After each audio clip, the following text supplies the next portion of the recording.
Hello everyone, welcome to Compiler Design video series. In our previous video, we have already discussed about Introduction to Lexical Analyzer or role of Lexical Analyzer, how Lexical Analyzer generates the token, it passes to parser, then parser sends to get next token to the lexical analyzer, how this process works. Then input buffering techniques. Input buffering techniques are used to speed up the lexical analysis. There are two types of techniques, buffer pairs and sentinel. In buffer pairs, it used equal size buffer pair. In sentinel, it used a special character for the end of file and specification of tokens. In this video, we covered recognition of tokens, transition diagram, and the lexical analyzer generator tool Lex. Next is recognition of tokens. For this language fragment, the lexical analyzer will recognize the keywords if, then, else, as well as the lexemes denoted by reloop, id, and number. Consider the following example, that statement gives if expression then statement, or statement gives if expression then statement else statement, or statement gives epsilon.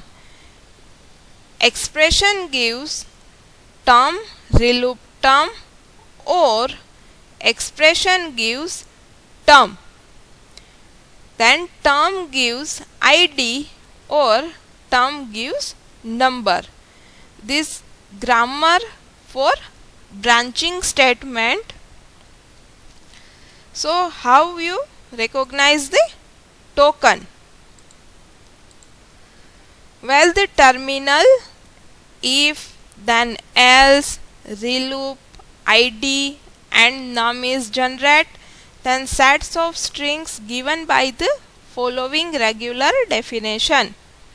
If, which is recognized by if, then, else, these all are keywords.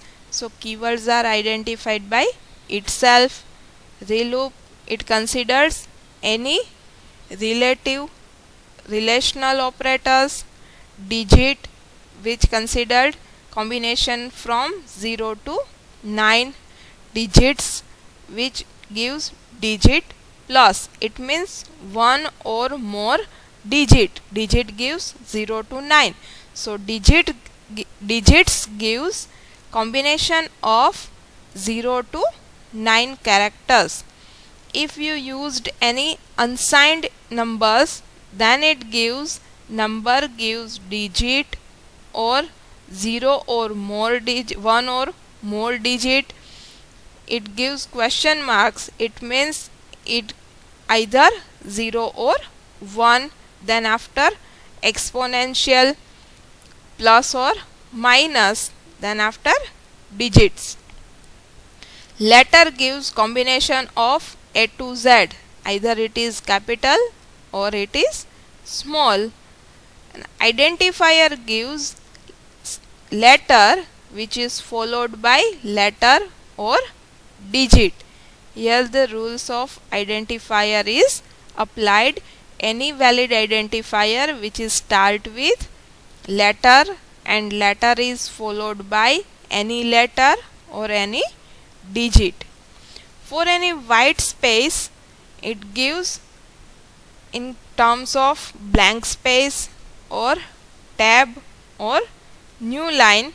So white space gives blank or tab or new line plus, it means one or more either blank or tab or new line. So here tokens with their patterns and attribute values. If any white space is found, then its token name is nothing and attribute value is nothing. If found any keywords like if, then, else, then token name is also same, if, then, else, and attribute value is nothing. If found any identifiers, then generate token like ID for any identifier which is point to table entry.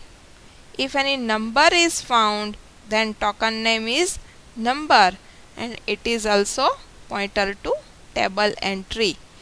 If any relational operators are found like less than equal to, not equal to, greater than, greater equal, then token name is reloop and attribute value is according to sign. Here is the less than sign, so attribute value is LT, less than equal to, then LE, equal to EQ, not equal to NE, not equal, greater than, so GT, greater equal, which is GE.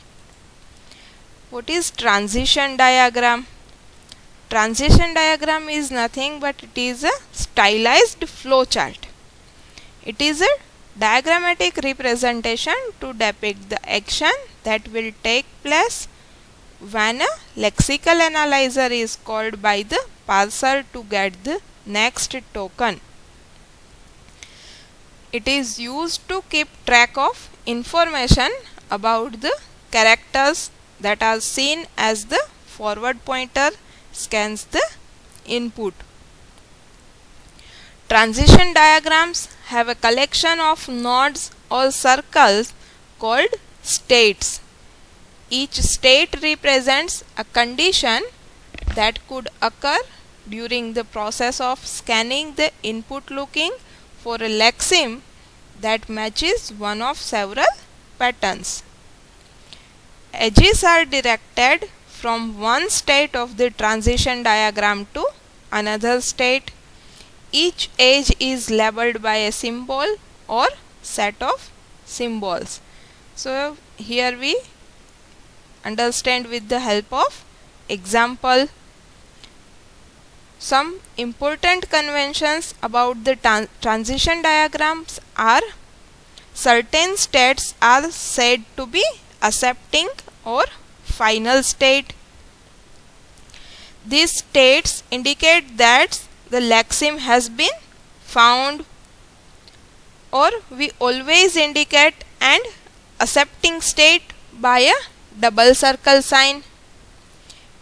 In addition, if it is necessary to retract the forward pointer one position, for example, the lexeme does not include the symbol that got us to the accepting state, then we shall additionally place a star near that accepting state.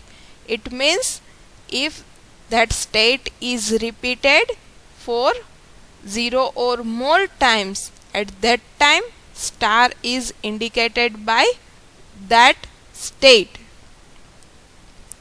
One state is designed, the start state or initial state, which is indicated by an edge labeled start.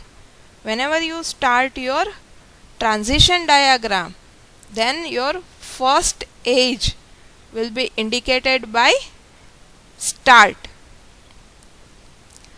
The transition diagram always begins in the start state before any input symbols have been read. Let's see the example. Here we write start at the first edge, which is drawn by arrow sign. This is the circle. Here is the transition diagram that recognizes the lexeme matching the token reloop. we already discussed in our previous sections. If there is a less than sign, then it is also acceptable. Accepting states are indicated by double circle. If there is operator less than equal to, then less than is common, so write only once. Then equal to, then also a accepting state which returns reloop less than equal to. Second is not equal to, so this less than is common, forwarded by next greater than sign. If you start then not equal to, then return reloop not equal to. If there is only less than sign, then it return less than. If it is equal, then return reloop equal. Next is greater than sign. Greater than is followed by equal to, then it returns reloop greater equal. If it's only greater, then it's forward by other, and here it indicates star. It means 0 or more occurrences of this, so return reloop greater than. So transition diagram for reloop, here you can identify number which is starting from 0, then after you give continuous number to each and every state, 0, 1, 2, 3, 4, 5, 6, 7, 8. So next, another transition diagram for any unsigned number. If your number is simple one digit number, then single digit, then after it's a final state. If your digits is for 2-digit number, then digit, then after digit, then final state. If you can write any floating point number like 1, 2.8, so 1, 2 point, then after 8, then also accepting state or final state. If you write 12.84, then 1, 2.84, then also a final state. If you can use any exponential number with any floating point number or numeric number, then it is also possible, and this is the final state. So you can draw any transition diagram for any valid grammar. Here you can write state number.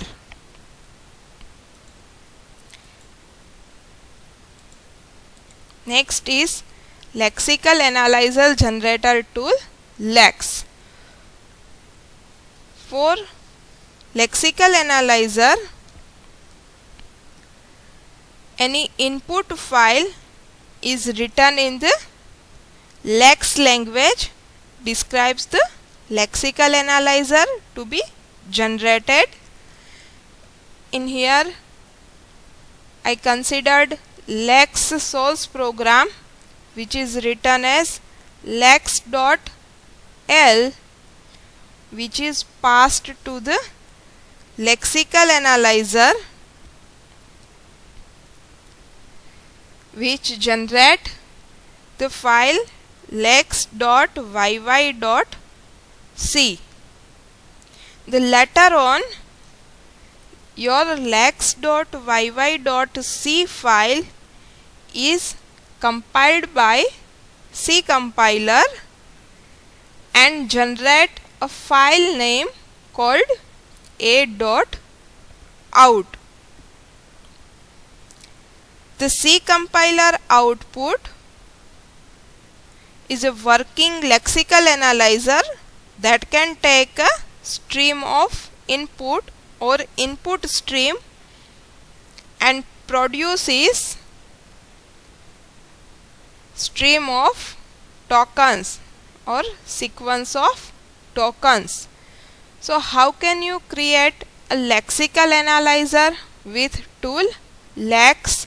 First, your source program, which is in lexical language, so known as a Lex source program, lex.l, pass to the Lex compiler and generate lex.yy.c.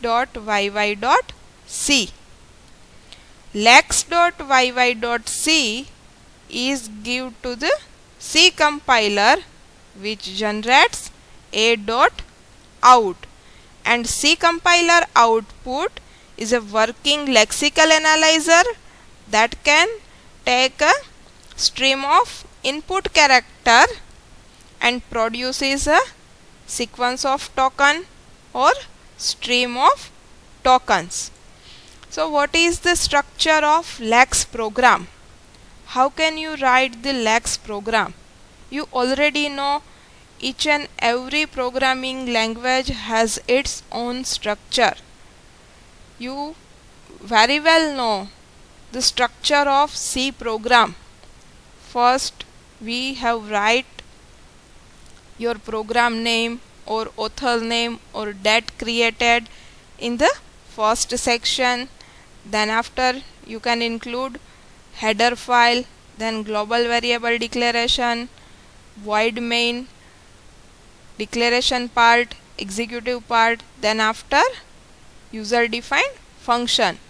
So in the structure of Lex program, first you can declare, then after 2 times modulo sign, then after translation rules 2 times modulo sign, then auxiliary functions if auxiliary functions are available, otherwise you can remove it. In the translation rules, it is described in the form of pattern and action. Each pattern is a regular expression which may use the regular definition of the declaration section. So we can see the example of Lex program for the token of figure in recognition of token.